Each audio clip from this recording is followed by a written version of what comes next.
Assalamualaikum warahmatullahi wabarakatuh. Alhamdulillah wassalatu wassalamu ala rasulillah wa ba'du. Pertama, semoga kita semua diridhoi dan dirahmati oleh Allah Subhanahu wa taala. Kemudian kita akan langsung memulai. Ini miniasi dari praktek kita menunaikan umrah. Saya akan memulai bahwa kita sudah selesai miqat. Baik ya, sudah selesai, sudah tuntas, dan kita akan sekarang mulai masuk ke Masjid Al-Haram.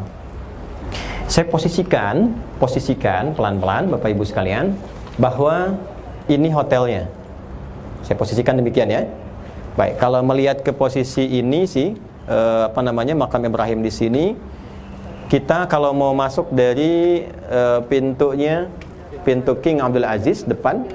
Baik, 98 itu King Abdul Aziz. Jadi dari hotel langsung masuk. Kemudian dari masuk itu kita akan lurus belok kanan, kemudian lurus sedikit mentok ke kiri, belok lagi baru turun ke bawah. Diturun nggak akan langsung ketemu dengan Hajar Aswad, tapi kita akan geser dulu ke kanan sedikit. Oke, kalau geser ke kanan sedikit dan posisi Hajar Aswad di situ, berarti kita dari sana. Tapi hotelnya sebetulnya dari sini. Secara singkat keluar dari hotel, kemudian masuk ke masjid. Saya gambarkan bahwa ini area masjid. Saya akan masuk, maka doa yang dibimbing oleh Nabi diriwayatkan dari Umar bin Khattab radhiyallahu taala anhu, kita masuk dengan kaki kanan kan, dengan mengucapkan Allahumma ftahli abwaaba rahmatik. Nah, sejak dari hotel, insyaallah kami akan susun barisan yang akan dirapikan lagi sebelum masuk masjid. Nanti kita masuknya beruntun berdasarkan barisan itu. Mohon berkenan nanti dari beberapa yang ikhwan, juga sebagian dari akhwat, nanti saya akan mintakan bantuan, kita sama-sama bersinergi supaya kita bisa lebih tertib dan rapi dan saling mengingatkan. Karena kalau sudah nanti mau berangkat, saya anggap semua keluarga ya, dan semua keluarga harus saling menyatukan. Perhatikan baik-baik Bapak Ibu sekalian. Setelah masuk nanti ke area Masjidil Haram, saat turun tangga ke bawah menuju ke Ka'bah, itu di ruang kita yang ada space luas, persis ketika melihat Ka'bah, saya akan sempurnakan barisan dulu, nggak langsung kita belok. Jadi gambarannya, begitu turun tadi dari rute yang tadi saya sampaikan, kemudian turun tangga untuk ke bawah. Nah, ini persis jalan sedikit, kita sudah ada di hadapan Ka'bah begini ya. Itu kita akan berkumpul dulu, rapikan, tapi saya mohon dengan cepat ya, karena jedanya singkat sekali. Eranya masih Covid. Askarnya biasanya dalam bentuk yang askar syar'i itu ya, yang lewat-lewat itu agak cepat mengingatkan, jangan lama-lama, cepat jalan gitu ya. Itu nggak usah didebat. Ya, nggak usah didebat. Iya sebentar, sibuk melulu atau nggak usah. Udah, kan ini udah latihan kita menahan diri ya. Nanti berdiri, saya akan bimbing doa pertama untuk melihat Ka'bah. Pertama yang dimaksudkan tuh kita datang melihat. Mungkin sudah banyak yang melihat Ka'bah setiap waktu juga gitu kan. Tapi begitu turun nanti saya bimbing ya, ada 5 keutamaan yang melekat kepada Ka'bah, dan kita memohon kelima ini dipercikan ke kita. Ya, doanya insyaallah akan dituliskan, disampaikan, tapi saya bacakan cepat di sini. Allahumma zid, kan? Boleh diikuti, Allahumma zid. Ulangi, Allahumma. Saya dulu, baru ibu atau bapak. Allahumma zid hadzal baita takriman wa ta'ziman wa tashrifan wa mahabatan wa barran wa zid ala man hajjahu awi i'tamarahu au ra'ahu takriman wa ta'ziman wa tashrifan wa mahabatan wa barran.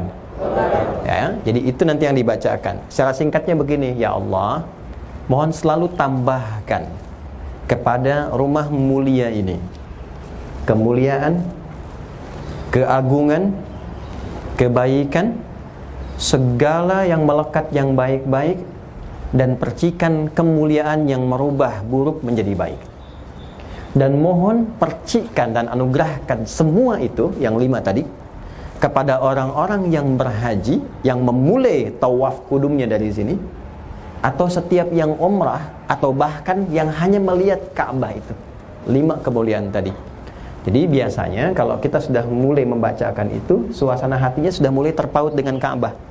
Nah, itu disebutnya nanti semacam warming up sebelum kita tawaf. Jadi untuk bagaimana menautkan hati kita dengan Ka'bah supaya kita menyatu dan tawafnya enak.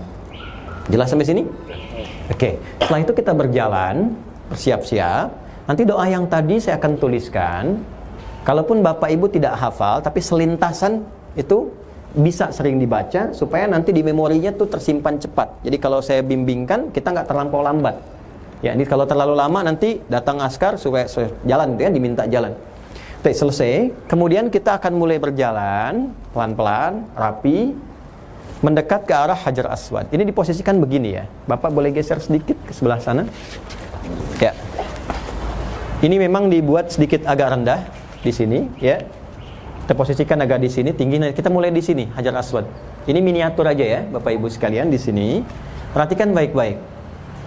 Ketika kita berjalan, posisi tadi jalan tuh di sana tuh. Ya, sekarang insan mat tadi itu. Kita doanya di sana. Terus jalan ke sini. Nah, akan mulai kita menghadap ke arah Ka'bah dari posisi Hajar Aswad.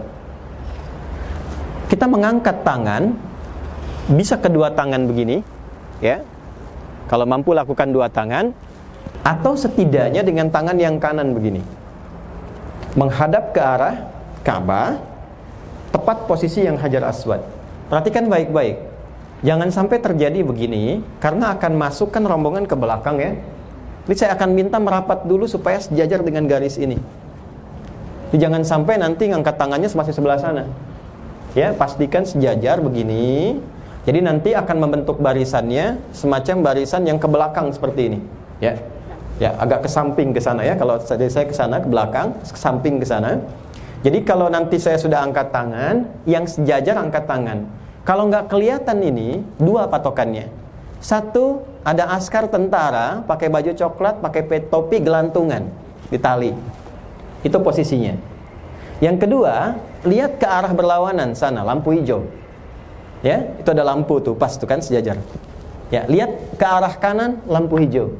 Itu lihat ke sini ada askar gelantungan begini. Berarti itu Hajar Aswad.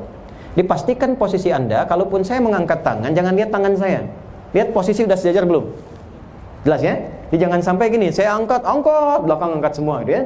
Nah, yang angkat tuh berarti udah pas di sini. Ya kan? Bismillahirrahmanirrahim gitu kan? Daya subhanallah, alhamdulillah. Jelas? Paham sampai sini? Baik, sebentar. Hajar Aswad. Hajar artinya apa? Ya, hajar artinya apa? Batu. Aswad hitam. Jadi Hajar Aswad batu hitam. Ini mahal sekali ilmunya. Fokus baik-baik. Saya mau tanya, Hajar Aswad itu batunya emang hitam? Tidak. Asalnya apa? Putih. Seputih susu. Kenapa menghitam?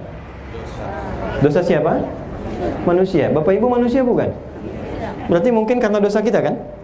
Artinya apa? Ini hikmahnya, percikannya adalah boleh jadi saat setiap orang datang menghadap Ka'bah itu tidak semuanya suci. Fala tuzakku anfusakum.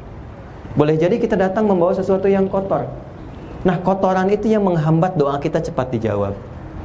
Rahmat Allah yang harusnya turun cepat jadi berbalik. Bukan karena Allah nggak ngasih. Di cahaya akan datang, tapi kalau tertutup dia akan memantul balik kan. Disitulah tempatnya ketika mulai melihat Ka'bah dan mengucapkan tadi 5 permintaan, feedbacknya ke dalam diri kita adalah yang diajarkan para ulama, rasakan kita bawa dosa apa yang menjadikan batu itu semakin menghitam. Jadi sebelum kita berputar dan memohon sesuatu, sunnahnya tuh kita istighfar, ingat dosa gitu. Jangan-jangan sebelum tobat nih banyak dosa. Itulah hikmahnya kenapa setelah sholat kita istighfar, dan kenapa saat akan memulai kita untuk tawaf, kita mengingat dosa dulu. Mungkin kita atau ada di antara kita atau siapapun itu saham terbesar menjadikan batu putih itu menjadi hitam. Jelas ya? Dan istighfar kalau dilakukan dengan benar, dia akan mengikis sekat-sekat yang menghambat doa terjawab itu, sehingga sebelum berputar dan memohon itu sekatnya udah hilang. Itu maksudnya. Ini yang menjadikan seseorang itu ketika melihat Ka'bah bisa menangis. Ya bukan sekedar haru, tapi ada fitrah yang menggerakkan hatinya. Nah, ketika fitrah itu muncul, arahkan yang pertama kali untuk menggugurkan dosa. Jelas ya? Maka sebelum memulai, rasakan suasana itu dulu. Nah, kalau sudah suasana itu masuk ketika Anda mengatakan Bismillahi Allahu Akbar. Masih ingat, bukankah orang yang lontar jumrah mengatakan Bismillahi Allahu Akbar? Bukankah orang menyembelih hewan kemarin Bismillahi Allahu Akbar? Dan kalimat itu ketika dilakukan, baik menyembelih ataupun melontar, bukankah untuk menggugurkan dosa-dosa? Makanya ketika Anda mengangkat tangan menghadap ke Hajar Aswad, Bismillahi Allahu Akbar, di hati kita sudah komitmen, saya akan menggugurkan dosa-dosa, kesalahan-kesalahan yang sudah saya list sebelum saya berangkat umrah. Jelas?